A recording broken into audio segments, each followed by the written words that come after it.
Eu nasci em 1951 e quando foi em 64 para 65, nós morávamos eu nasci em Santo Amaro, mas nós morávamos ali perto de Santo Amaro, um pouquinho antes, né? Ou um pouquinho depois de Santo Amaro, um lugar chamado Capão Redondo. Nós moramos ali perto do Colégio Adventista, Igreja Adventista, meus pais eram adventistas, e irmã estudou lá, eu estudei lá, então nós morávamos ali. Meu pai tinha uma gleba de terra ali de 30 mil metros, mais ou menos, e a gente morava nessa gleba. Era um sítio de 30 mil metros.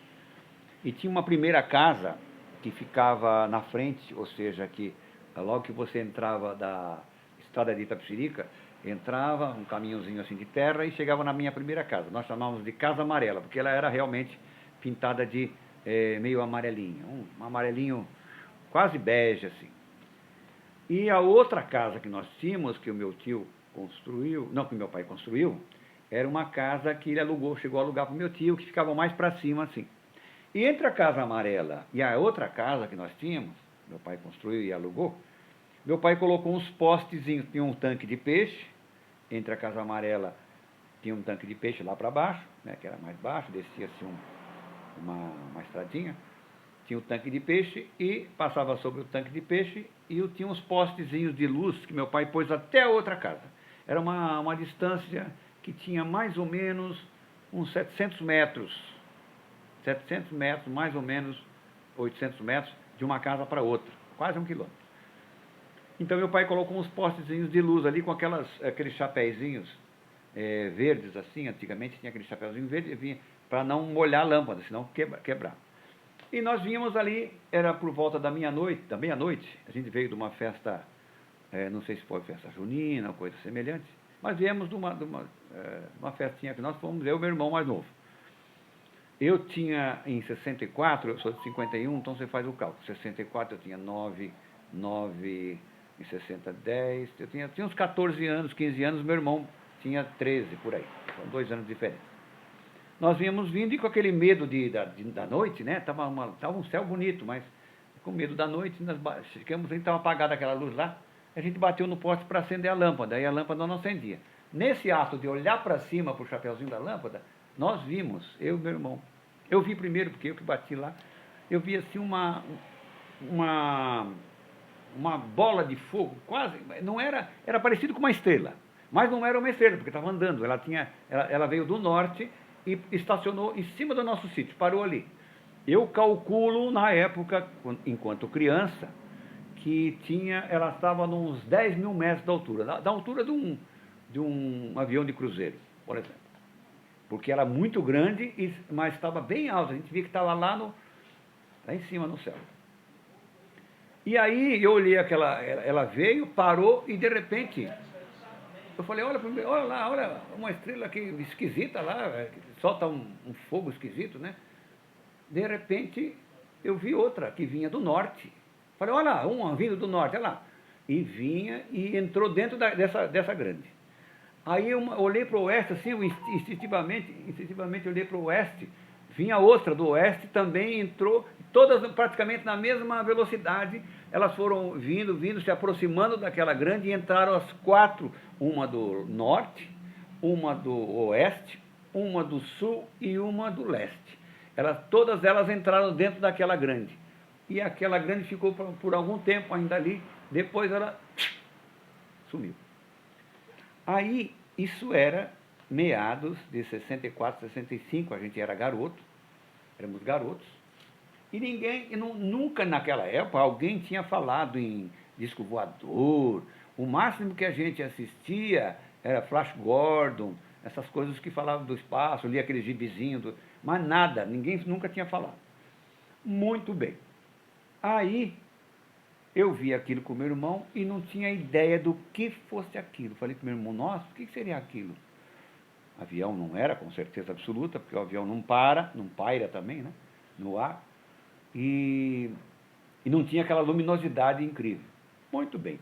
Passou-se o tempo, o meu irmão mais velho, chamava-se Armando, já falecido, começou a se interessar por um livro que chamava Eram os Deuses, os Astronautas, do Erich von Däniken. Sim. E começou a ler e falar para a gente sobre aqueles casos e papapá, né? Então, foi ali que eu comecei a ouvir falar em discos voadores e coisa parecida. Aí tomei interesse pela coisa. E depois daquele relato, então, eu comecei a comprar livro também. Aí eu fiquei em adulto, lembrando dessas conversas do meu irmão, do Eric Fondani, comprei o livro também.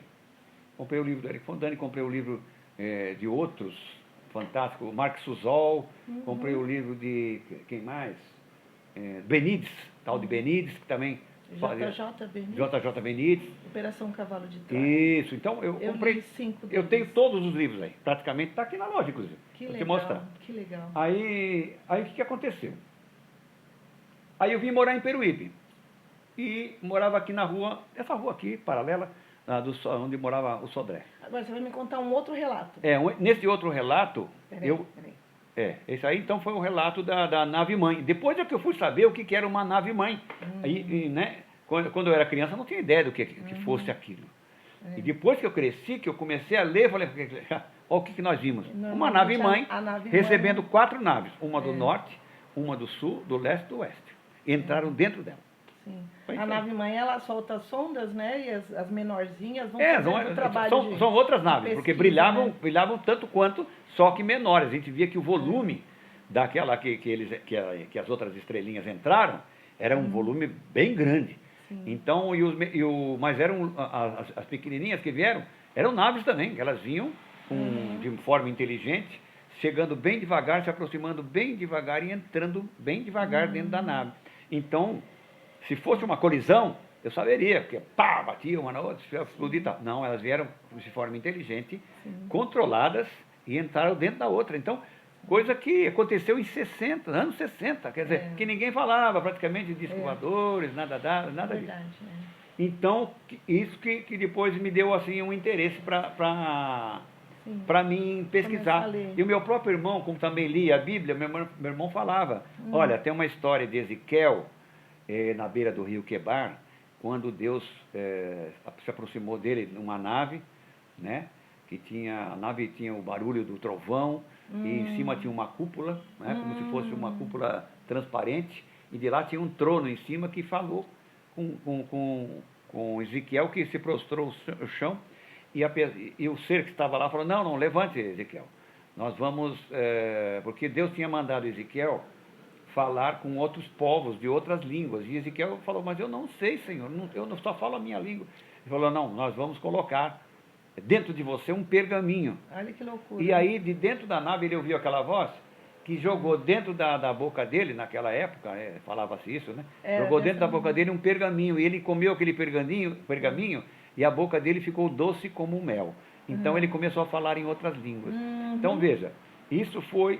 O meu irmão falava, e tem a ver com as explicações do Eric Fondani, que eram os deuses astronautas. Totalmente, será que Deus, ou seja, traduzindo, né? Será que Deus também não é astronauta? Eu tenho certeza absoluta que é ser evoluído, porque Deus tem todo o conhecimento. E a nossa ciência aqui na Terra não tem 100 anos ainda, né? Tem poucos anos. A nossa ciência... Nossa evolução científica dos foguetes, aviões e tal. Estamos engatinhando. Isso, estamos chegando na Lua, em Marte e tal, mas temos as naves Vikings, que também estão por aí já há 45 anos viajando no espaço. Então, o que nós temos? Poucos anos de evolução. E existem planetas pelo cosmo afora. Bom, para você ter uma ideia, eu leio muito, fiquei sabendo que existem bilhões de galáxias. Imagine quantos trilhões e quaquilhões de planetas, sistemas solares existem. Então, Deus faz parte de um desses sistemas solares, que ele já vive, já tem tecnologia há bilhões de anos. Então, nós não podemos nem pensar em querer confrontá-lo ou desacreditá-lo. Com certeza. Então, ele diz, eu sou seu Deus, eu criei todas as coisas. Se ele criou, se ele falou, é porque é verdade. Então, Deus vem da onde? Ontem eu perguntei para um pessoal evangélico, da onde veio Deus? Ninguém sabia responder. Olha, não tinha.